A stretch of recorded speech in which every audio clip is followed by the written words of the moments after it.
Assalamualaikum warahmatullahi wabarakatuh. Perkenalkan, nama saya Salwa Hanadisyah, mahasiswa Universitas Terbuka dengan NIM 050113055 Prodi Ilmu Komunikasi UPBJJ Jakarta.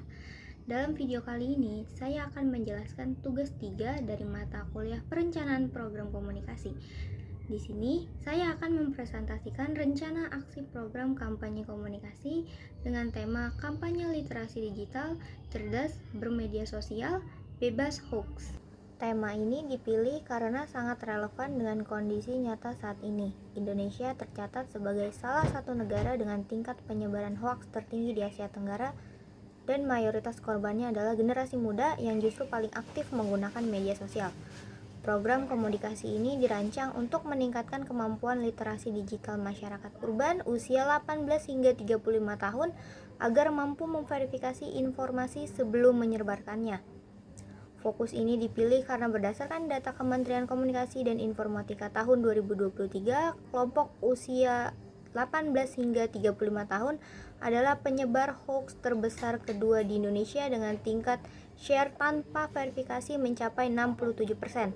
Kampanye ini tidak mencoba mengubah segalanya sekaligus, melainkan menanamkan satu kebiasaan baru yang konkret dan terukur. Kita masuk ke pendahuluan.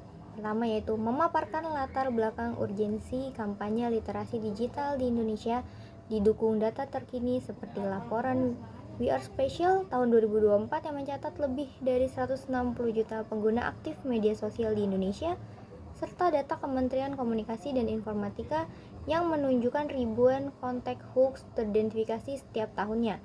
Bagian ini juga merumuskan tujuan kampanye secara spesifik, mengidentifikasi target, sasaran, segmentasi audiens, serta menegaskan relevansi program terhadap problem nyata penyebaran informasi di masyarakat digital Indonesia. Selanjutnya yaitu analisis dan pustaka.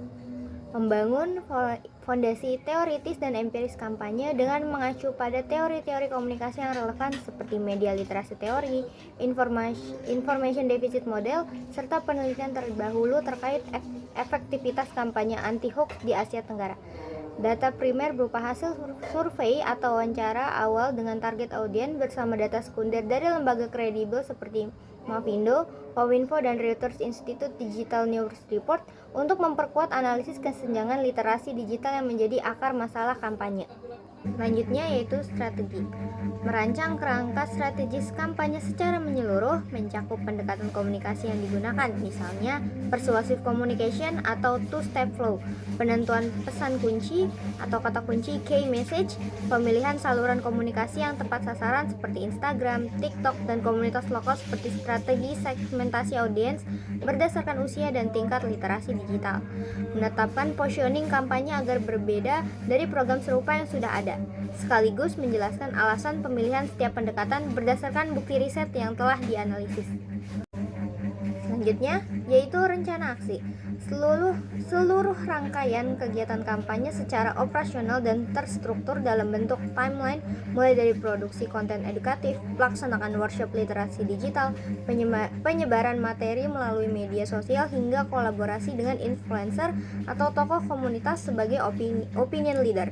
Setiap kegiatan dilengkapi dengan penanggung jawab jadwal pelaksanaan, anggaran yang dibutuhkan, serta output yang diharapkan sehingga rencana aksi ini bersifat realistis, terukur, dan dapat diimplementasikan secara langsung di lapangan.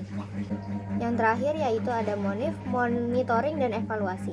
Menetapkan sistem pemantauan dan evaluasi yang digunakan untuk mengukur keberhasilan kampanye secara berkala, baik secara kuantitatif seperti jangkauan konten reach, tingkat keterlibatan audiens, engagement rate, dan jumlah peserta workshop, maupun secara kualitatif melalui perubahan pengetahuan dan sikap audiens terhadap hoax.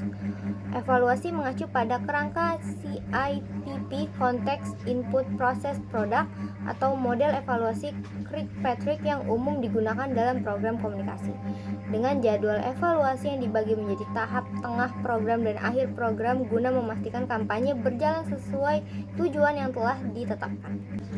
Demikian presentasi proposal rencana aksi program komunikasi saya. Terima kasih atas perhatian dan kesempatan yang diberikan.